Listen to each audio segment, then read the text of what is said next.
Welcome back to a new video. আজকে আমি আবার চলে এসেছি একটা hospital management related new video নিয়ে। তো তোমরা যারা আমার চ্যানেলে প্রথম বা আমার আমাকে প্রথমবার দেখছো তাদেরকে আমি বলি হাই, আমার নাম পারো আর আমি হসপিটাল ম্যানেজমেন্টের স্টুডেন্ট। আমি এখন হসপিটাল ম্যানেজমেন্ট পড়ছি, এখন আমি স্টুডেন্ট, এখন জব পাইনি, যাই হোক আমি এখন হসপিটাল ম্যানেজমেন্টের স্টুডেন্ট। আর আমার চ্যানেলের নাম লাকি পারো ব্লগস। আমি এখানে ব্লগস পোস্ট করি। আমার অনেক সাবস্ক্রাইবার আমাকে রিকোয়েস্ট করেছে হসপিটাল ম্যানেজমেন্ট রিলেটেড ভিডিওস বানানোর জন্য। তো আমি এখন হসপিটাল ম্যানেজমেন্ট রিলেটেড অনেক ভিডিওস দিচ্ছি। তো তোমরা যারা হসপিটাল ম্যানেজমেন্টে ইন্টারেস্টেড তারা অবশ্যই সাবস্ক্রাইব করে নাও চ্যানেলটা, যাতে তাদের সুবিধা হয়। আর আজকের টপিক হচ্ছে সাবজেক্ট। আমি না স্ক্রিপ্ট লিখে রেখেছি, হ্যাঁ আমি স্ক্রিপ্ট লিখে বলছি, আমি যা বলছি এতগুলো মুখস্থ করা তো সম্ভব না। আর আমি একদিন মুখস্থ করে পড়বো, কারণ কি বলবো, আমি এরকমভাবে দেখে দেখে বলছি। আজকে সাবজেক্ট নিয়ে আমি বলবো। আর আমি না হসপিটাল ম্যানেজমেন্টের এক একটা টপিক আমি ভীষণ বিস্তারিতভাবে এক একটা ভিডিও করে বলছি। যেমন আমার এরকম নয় যে একটা হসপিটাল ম্যানেজমেন্ট রিলেটেড ভিডিওস বানালাম, সেটাতে জাস্ট যেগুলো বেসিক্স এগুলো না, আমি এক একটা টপিক, আমি প্রথম ভিডিওটা যেটা বানিয়েছিলাম হসপিটাল ম্যানেজমেন্টে, আমি সেখানেই বলেছিলাম যে আমি এক একটা জিনিস আমি ভীষণ ডেসক্রাইব বা ভীষণ বড়োভাবে তোমাদেরকে বোঝাবো এক একটা ভিডিওর মাধ্যমে। একটা ভিডিওতেই যদি আমি এত ডিটেলসে যাই তাহলে ভিডিওটা মনে হয় 1-2 ঘন্টা হয়ে যাবে। সো আমি সেটা করছি না, আমি একটা করে ভিডিও বানিয়ে দিচ্ছি একটা জিনিসের উপর। আর আজকের ভিডিওটা হচ্ছে হসপিটাল ম্যানেজমেন্টের সাবজেক্টের উপর।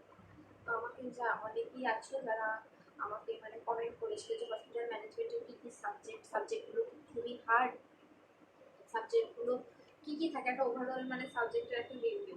আমি এর আগে একটা হসপিটাল ম্যানেজমেন্ট বুকস বই নিয়ে একটা ভিডিও বানিয়েছিলাম, সেটা হচ্ছে ফার্স্ট সেমিস্টারে। তোমরা যদি সেই ভিডিওটা না দেখে থাকো তো অবশ্যই সেই ভিডিওটা দেখে নিও। সেটা থাকলে তোমাদের একটা ধারণা থাকবে যে কীরকম কী হয় না হয় সেই নিয়ে। বাট আজকে আমি বানাচ্ছি সাবজেক্ট, কী বিষয় থাকে, একটা ওভারঅল সাবজেক্ট, এটা শুধু ফার্স্ট সেমিস্টারে না, ওটা হসপিটাল ম্যানেজমেন্টের সাবজেক্ট নিয়ে কী থাকবে আমি একবার তোমাদেরকে বলে দিই, তারপর ডিটেলসে যাব। ম্যাথ, অঙ্ক, math, computer, English, biology, English আমি দুবার লিখে দিচ্ছি, ম্যানেজমেন্ট, ওকে, এতগুলো সাবজেক্ট থাকবে। এবার এই সাবজেক্টগুলোরই অনেক ভাগ আছে, হেলথ কেয়ার আছে, হেলথ কেয়ার। এবার ম্যাথ, ফার্স্ট সাবজেক্ট হচ্ছে ম্যাথ, যেটা নিয়ে সবার ভয় থাকে, আমারও ভয় ছিল। তো ম্যাথ, সেটা নিয়ে আগে বলি। ম্যাথ থাকবে থাকবে ছোটোখাটো, ওই বায়োস্ট্যাটিস্টিক্স, স্ট্যাটিস্টিক্স ওই টাইপের থাকবে ম্যাথ।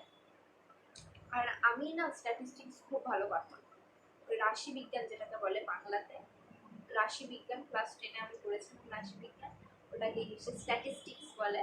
ওই রাশি বিজ্ঞানের টাইপের ম্যাথ থাকবে, সেটা আমি খুবই ভালো পারতাম ক্লাস 10-এ, ওটা আমার সবথেকে ফেভারিট ছিল। ওই টাইপের ম্যাথ থাকবে। ফিনান্সের ম্যাথ থাকবে, ওটা একটু টাফ, যাই হয়ে যাবে, খুব একটা শক্ত না, হয়ে যাবে, পাস করে গেলে হয়ে গেল। আবার আর ম্যাথের মধ্যে অ্যাকাউন্টেন্সি কিছু জিনিস থাকবে, এটা হচ্ছে ম্যাথ। স্ট্যাটিস্টিক্স একটু ফিনান্সের কিছু, ওটার জন্য ক্যালকুলেটর লাগে, আমাদের ক্যালকুলেটর অ্যালাউ আছে, ক্যালকুলেটর কিনে ক্যালকুলেটারে বসে বসে হিসাব করে কাজটা করতে হয়।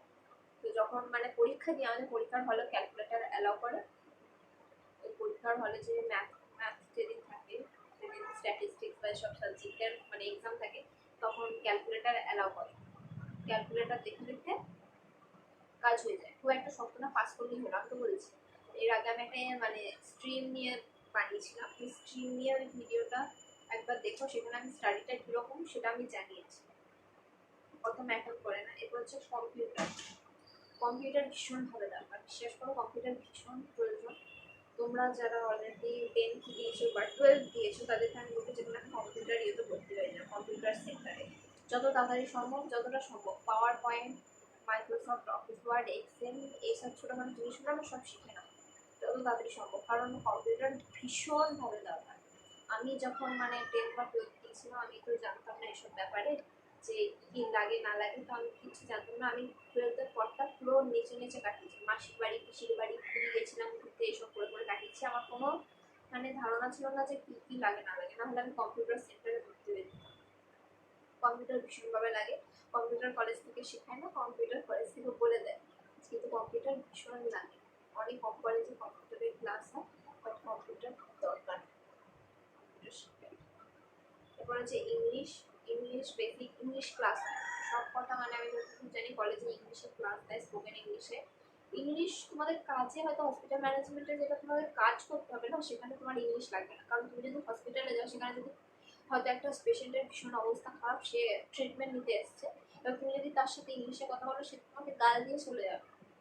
তুমি নিজে একবার মানে ধারণা করে দেখো, এখানে এটা বলতো বাংলা বা হিন্দি উপরেই ডিপেন্ড করছে। সে যদি আসে তুমি তার সাথে ইংলিশে কথা বলবে কি? অবশ্যই না, ওটা বাংলাতেই কথা বলতে হবে।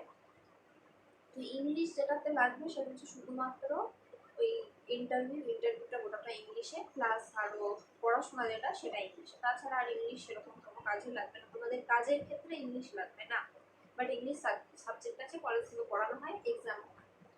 এরপর হচ্ছে বায়োলজি, বায়োলজি লাগবে, ছোটখাটো জিনিসগুলো লাগবে। তুমি যদি ল্যাব অ্যাসিস্ট্যান্ট বা অন্য কিছু কাজ করো, তাহলে তোমাকে প্রেসক্রিপশনটা দিয়ে দেবে পেশেন্টের, সেখানে তোমাকে পড়ে বুঝতে হবে যে প্রবলেমটা একটু বুঝতে হবে।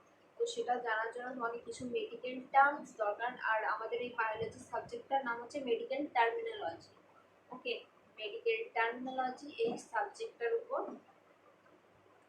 আমাদের একটু পড়তে হয়, যেখানে আমাদের বেসিক জিনিস জানতে হয়, যেমন লিভ, আই, সেরেব্রাম, স্কাল, তারপরে এই যে ছোটখাটো জিনিসগুলো আছে বা ছোটখাটো যেগুলো ডিজিজ হয়, ক্যান্সার রিলেটেড, তারপর আরো অনেক টাইপের ব্লাড ভমিটিং, হিমোফিলিয়া, এসব ছোটখাটো জিনিস, digestive system, heart, gall bladder, সব ছবি আঁকতে হয়, ছবি এঁকে মানে বোঝার ব্যাপার থাকে।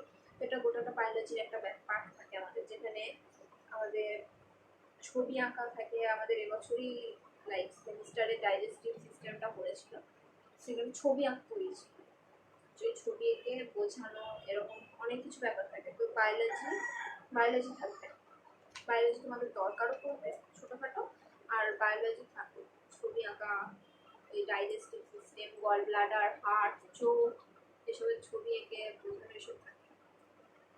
তারপর হচ্ছে ম্যানেজমেন্ট, ম্যানেজমেন্ট অনেকগুলো থাকে, ম্যানেজমেন্টে থাকে মার্কেটিং, আমাদের ফার্স্ট সেমিস্টারে ছিল এমনি ম্যানেজমেন্ট, ছিল প্রিন্সিপাল অফ ম্যানেজমেন্ট, এমনি সিম্পল ম্যানেজমেন্ট। আমাদের এখন সেকেন্ড সেমিস্টারে সাবজেক্ট চেঞ্জ হয়ে গেছে মার্কেটিং ম্যানেজমেন্ট। এইখানে একটা গুরুত্বপূর্ণ জিনিস আমি বলে দিই, তোমার প্লিজ স্কিপ করে দেখুন, আমি কোন ইম্পর্টেন্স কথাটা বলবো আমি নিজেও জানি না। তো এখন আমার মনে হচ্ছে একটা ইম্পর্টেন্স কথা বলি, যে প্রত্যেক সেমিস্টারে না সাবজেক্ট চেঞ্জ হয়, এটা ফার্স্ট ইয়ারের সাবজেক্ট বা সেকেন্ড ইয়ারের সাবজেক্ট হয় না, ফার্স্ট সেমিস্টার, ফার্স্ট 6 মাস তোমাকে একরকম সাবজেক্ট করতে হবে, 5টা সাবজেক্ট। সেকেন্ড সেমিস্টার যখন হবে ওই 6 মাস তোমাকে নতুন 5টা সাবজেক্ট করতে হবে, লাইক 6 মাস করে নতুন নতুন সাবজেক্ট চেঞ্জ হবে,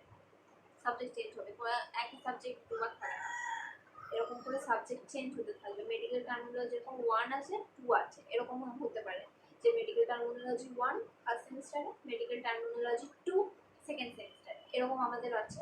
আমাদের এখন আমি যখন সেকেন্ড সেমিস্টারে পড়ছি, তো আমার এখন মেডিকেল টার্মিনোলজি 2 এরকম থাকতে পারে, কিন্তু মানে 6 মাসে অনেক 6 মাস অন্তর অন্তর সাবজেক্ট চেঞ্জ হয়, 6 মাস অন্তর অন্তর দুটো, একটা এন্ট্রান্স মানে ইন্টারনাল এক্সাম, আর একটা হচ্ছে সেমিস্টার এক্সাম হয়, তারপর আবার ছ মাসে আবার অন্য একটা সাবজেক্ট থাকে, 6 মাস অন্তর অন্তর। ফার্স্ট সেমিস্টার 5টা আলাদা সাবজেক্ট পরীক্ষা হলো ফার্স্ট সেমিস্টার, আবার 6 মাস পেরিয়ে গেলে সেকেন্ড সেমিস্টারের জন্য আলাদা 5টা সাবজেক্ট, আবার এক্সাম হলো, এরকম করে করে চেঞ্জ হবে, মানে 6টা 5টা করে সাবজেক্ট, তো 30টা সাবজেক্ট পড়তে হবে, 30টা বই এরকম।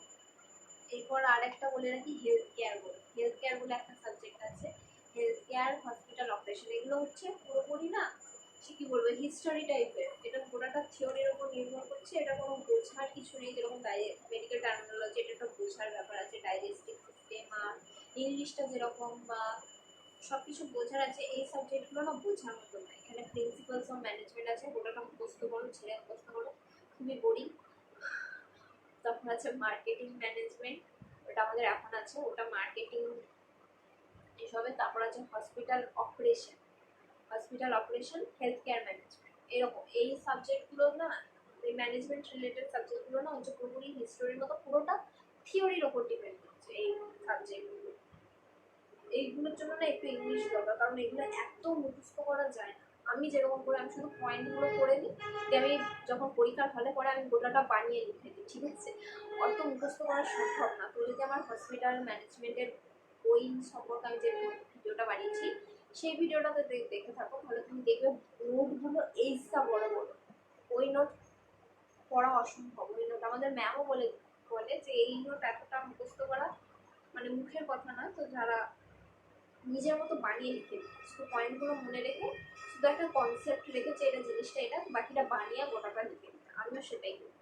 এই জন্য না একটু একটু ইংলিশটা লাগবে, তাহলে আমি বানিয়ে লিখে দিতে পারবো। অত মুখস্থ করা না সত্যি সম্ভব না। এগুলো হচ্ছে সাবজেক্ট। আজকে সাবজেক্টগুলো আমি আরেকবার লাস্টে বলে দিই। Math, computer, English, biology, management অনেক রকম হয়। Hospital operation, health care, marketing, principles of management, আরও এসব অনেক সাবজেক্ট থাকবে। বাট একই রিলেটেড। ম্যানেজমেন্ট হচ্ছে পুরোপুরি থিওরির উপর। ম্যাথ তো তোমরা জানোই, কম্পিউটারও জানো, ইংলিশে জানো, বায়োলজিও তোমাদেরকে বলে দিলাম। তো পার্ট থাকবে বায়োলজি, এটাতে যেরকম ছোটোখাটো পার্ট থাকে এরকম বায়োলজি। ওভারঅল হসপিটাল ম্যানেজমেন্টে এই সাবজেক্টগুলোই পড়ানো হয়, বাট আলাদা আলাদা নাম থাকে বা আলাদা আলাদা পার্ট থাকে, বাট হয় এই জিনিসগুলোই। তো আজকে তোমাদেরকে হসপিটাল ম্যানেজমেন্টের সাবজেক্ট নিয়ে বললাম। যাদের ভয় ছিল বা যারা কিউরিয়াস ছিলেন যে কি পড়ানো হয় বা কি না হয়, তো আই গেস তাদের আজকের এই ভিডিওটা দেখে অনেকটা ক্লিয়ার হয়ে গেছে যে কি সাবজেক্ট থাকে বা কীরকম কী হতে পারে। তো তাদেরকে all the best of luck.